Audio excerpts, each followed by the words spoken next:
Students, कल मैंने आपको इंश्योरेंस क्लेम का एक पीडीएफ भेजा था।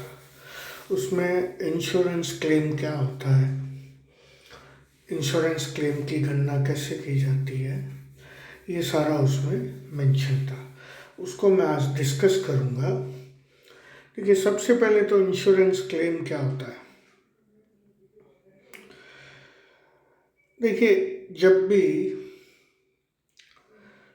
व्यवसाय में माल स्टॉक किया जाता है तो उस माल के नुकसान होने की रिस्क रहती है। जैसे सपोज आग से माल जल जाए, तो इस नुकसान से बचने के लिए बिजनेस फर्म क्या करती है, उसका बीमा करवा देती है। इसे कहते हैं हम लॉस ऑफ स्टॉक इंश्योरेंस। अब यदि आपने लॉस ऑफ स्टॉक इंश्योरेंस करवा रखा है तो इसका इंश्योरेंस का मतलब ये है कि यदि आपके माल का कोई नुकसान हो जाता है भविष्य में, तो उसको इंश्योरेंस कंपनी कंपेंसेट करेगी, उसकी हानि रक्षा की पूर्ति करेगी इंश्योरेंस कंपनी। अब प्रश्न ये उठता है कि लॉस ऑफ स्टॉक इंश्योरेंस के केस में सपोज कीजिए व्यवसाय में आग लग गई, माल जल गया।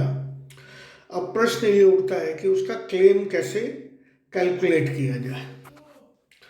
तो क्लेम की गणना के लिए कुछ पॉइंट्स आपको मेनली ध्यान में रखना है। यहाँ कुछ शब्दों को मैं पहले डिस्कस करूँगा। जैसे सबसे पहले तो इंडेमनिटी पीरियड, ये वो पीरियड कहलाता है जिसके दौरान यदि घटना होती है तो बीमा कंपनी कंपेंसेशन के लिए दायी होती है। इंश्योर्ड अमाउंट, बीमित राशि, जितनी राशि का आप बीमा करवाते हैं वो इंश्योर्ड अमाउंट कहलाती है। जैसे मान लीजिए आपने 10 लाख के स्टॉक का बीमा करवाया, तो इंश्योर्ड अमाउंट हो गई 10 लाख। ये जब भी आप इंश्योरेंस करवाएंगे तो उसकी टर्म्स एंड कंडीशंस में ये बाकायदा मेंशन होगा। अब प्रश्न ये उठता है कि क्लेम की गणना कैसे की जाए।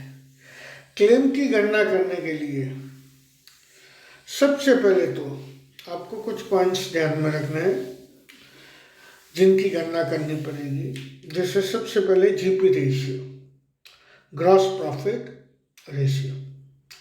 पिछले साल का जो ट्रेडिंग अकाउंट होता है उसमें जो भी ग्रॉस प्रॉफिट है और जो भी सेल्स है उसके आधार पर इसको कैलकुलेट करेंगे हम simply gross profit upon sales into 100 करके। ना ये जीपी रेशियो काम आएगा। ऐसा है, जिस दिन आग लगी उस दिन कितना माल गोदाम में था, स्टॉक में था, इसको फाइंड आउट करने के लिए हमें मेमोरेंडम ट्रेडिंग अकाउंट बनाना होगा। वो किस पीरियड का होगा, साल के बिगिनिंग से लेकर जिस दिन आग लगी है उस दिन तक का मेमोरेंडम ट्रेडिंग अकाउंट बनेगा। उसमें हम opening stock, closing stock, purchases, sales, ये सब शो कर देंगे। इसके अलावा क्रॉस प्रॉफिट भी शो कर देंगे। वो कैसे शो करेंगे, जो जीपी रेशियो पिछले साल के ट्रेडिंग अकाउंट से आपने निकाला है उस रेट पर आप सेल्स पे क्रॉस प्रॉफिट निकाल लेंगे और उसको पुट कर देंगे। तो इस मेमोरेंडम ट्रेडिंग अकाउंट का जो बैलेंस आएगा, बैलेंसिंग फिगर होगा, वो स्टॉक होगा on the date of fire. Means वो जिस दिन आग लगी है उस दिन का स्टॉक आ जाएगा। इस स्टॉक में से आग लगी उस दिन जितना स्टॉक है वो आपने कैलकुलेट कर दिया।